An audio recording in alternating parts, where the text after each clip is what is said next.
जय हिंद।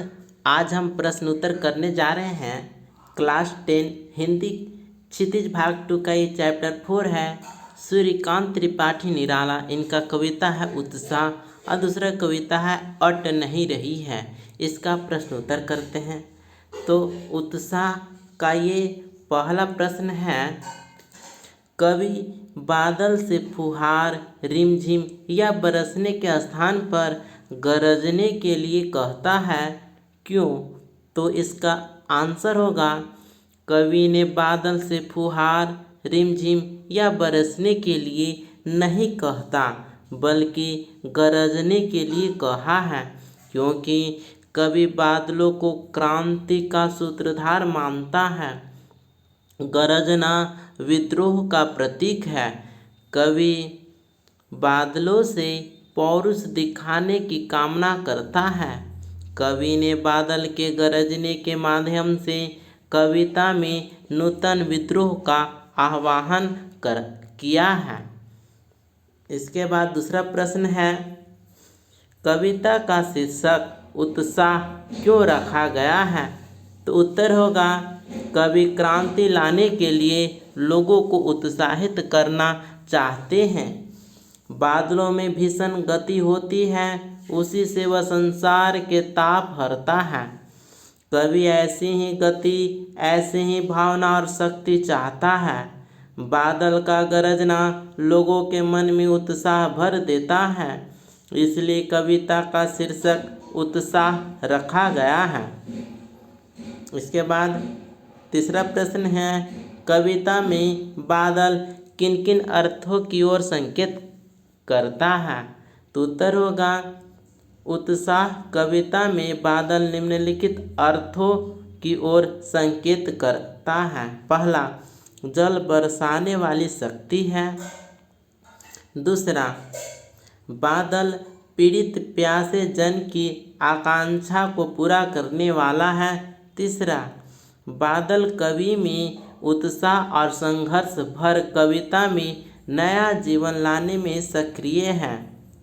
इसके बाद चौथा प्रश्न है, शब्दों का ऐसा प्रयोग जिससे कविता के किसी खास भाव या दृश्य में ध्वन्यात्मक प्रभाव पैदा हो, नाद सौंदर्य कहलाता है। उत्साह कविता में ऐसे कौन से शब्द हैं जिनमें नाद सौंदर्य मौजूद है? छांट कर लिखें। तो इस प्रश्न का उत्तर होगा, पहला, घेर घेर घोर गगन धाराधर ओ। ठीक है। दूसरा पॉइंट है, ललित ललित काले घुंघराले, बाल कल्पना कैसे पाले।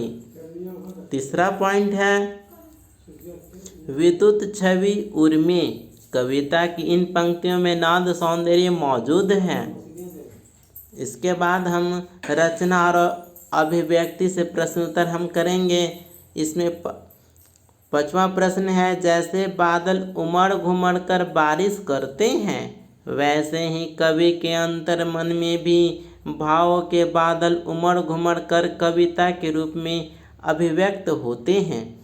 ऐसे ही किसी प्राकृतिक सौंदर्य को देखकर अपने उमड़ते भावों को कविता में उतारिए। तो इस प्रश्न का उत्तर होगा, कविता में उतारे हैं, इस प्रकार से आंसर होगा, दूर आसमानों में बादलों की छवि देख जगी मेरे मन में भी आस, प्यास के मारों को मिली राहत की सांस, तड़पती विरहनी की प्रेमी से मिलन की वजह खास, धरती को भी मिली तृप्ति की आस, मोर भी करने लगा प्रीतम को मिलने का प्रयास, किसान के आँखों में भी जगी एक चमक खास, देखो बादल आया अपने साथ कितनी आस।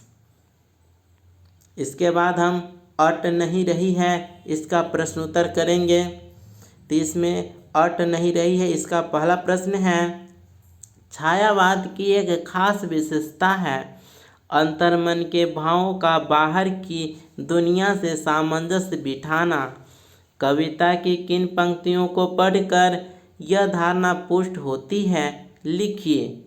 तो इस प्रश्न का उत्तर होगा, कविता के निम्नलिखित पंक्तियों को पढ़कर यह धारणा पुष्ट होती है कि प्रस्तुत कविता में अंतर्मन के भावों का बाहर की दुनिया से सामंजस्य बिठाया गया है। तो ये कविता के कुछ पंक्ति हैं। आभा फागुन की तन है और आभा फागुन की तन और सट नहीं रही है, कहीं सांस लेते हो घर घर भर देते हो, उड़ने को नभ में तुम पर कर देते हो। यह पंक्तियाँ फागुन और मानव मन दोनों के लिए प्रयुक्त हुई हैं। इसके बाद दूसरा प्रश्न है, कवि की आँख फागुन की सुंदरता से क्यों नहीं हट रही है। तो इस प्रश्न का उत्तर होगा, फागुन बहुत मतवाला, मस्त और शोभाशाली है। फागुन के महीने में प्राकृतिक सौंदर्य अपने चरम पर होता है। उसका रूप सौंदर्य रंग बिरंगे फूलों और हवाओं में प्रकट होता है, इसलिए आंखें फागुन की सुंदरता से मंत्रमुग्ध होकर हटाने से भी नहीं हटती। इसके बाद आइए तीसरे प्रश्न की ओर। प्रश्न है, प्रस्तुत कविता में कवि ने प्रकृति की व्यापकता का वर्णन किन किन रूपों में किया है। तो इस प्रश्न का उत्तर होगा, प्रस्तुत कविता अट नहीं रही है में कवि सूर्यकांत त्रिपाठी निराला जी ने फागुन के सर्वव्यापक सौंदर्य और मादक रूप के प्रभाव को दर्शाया है। फागुन के सौंदर्य को असीम दिखाया है, उसे हर जगह छलकता हुआ दिखाया है, घर घर में फैला हुआ दिखाया है। यहाँ घर घर भर देते हो में फूलों की शोभा की ओर संकेत है और मन में उठी खुशी की ओर भी। उड़ने को पर करना भी ऐसा सांकेतिक प्रयोग है।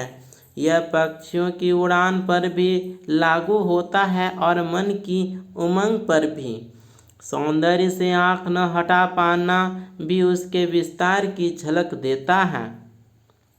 इसके बाद आइए चौथे प्रश्न की ओर। प्रश्न करता है, फागुन में ऐसा क्या होता है जो बाकी ऋतुओं में से भिन्न है। ठीक है, तो इसका उत्तर होगा, फागुन में सर्वत्र मादकता छाई रहती है। ठीक है, यहाँ पर दो बार मादकता यूज हुआ है, इसमें एक ही बार यूज करना है। फागुन में सर्वत्र मादकता छाई रहती है, प्राकृतिक शोभा अपने पूर्ण यौवन पर होती है, पेड़ पौधे नए पत्तों, फल और फूलों से लद जाते हैं, हवा सुगंधित उड़ती है, आकाश साफ स्वच्छ होता है, पक्षियों के समूह आकाश में विहार करते दिखाई देते हैं, बाग बगीचों और पक्षियों में उल्लास भर जाता है। इस तरह फागुन का सौंदर्य बाकी ऋतुओं से भिन्न है। इसके बाद पांचवा प्रश्न है, इन कविताओं के आधार पर निराला के काव्य शिल्प की विशेषताएं लिखिए। तो इस प्रश्न का उत्तर होगा, महाकवि सूर्यकांत त्रिपाठी निराला जी छायावाद के प्रमुख कवि माने जाते हैं। छायावाद की प्रमुख विशेषताएं हैं प्रकृति चित्रण और प्राकृतिक उपादानों का मानवीयकरण। उत्साह और अट नहीं रही है दोनों ही कविताओं में प्राकृतिक उपादानों का चित्रण और मानवीयकरण हुआ है। काव्य के दो पक्ष हुआ करते हैं, अनुभूति पक्ष और अभिव्यक्ति पक्ष, अर्थात भाव पक्ष और शिल्प पक्ष। इस दृष्टि से दोनों कविताएं सराह्य हैं। छायावाद की अन्य विशेषताएं जैसे गेयता छाया, ठीक है, प्रवाहमयता, अलंकार योजना और संगीतात्मकता आदि भी विद्यमान हैं। निराला जी की भाषा एक ओर जहाँ संस्कृतनिष्ठ, सामासिक और आलंकारिक है, तो वही दूसरी ओर ठेठ ग्रामीण शब्द का प्रयोग भी पठनीय है। अतुकांत शैली में रचित कविताओं में क्रांति का स्वर मादकता एवं मोहकता भरी है। भाषा सरल, सहज, सुबोध और प्रवाहमयी है। इसके बाद रचना और अभिव्यक्ति से प्रश्न उत्तर होगा। देखिए छठा प्रश्न है, होली के आसपास प्रकृति में जो परिवर्तन दिखाई देते हैं उन्हें लिखिए।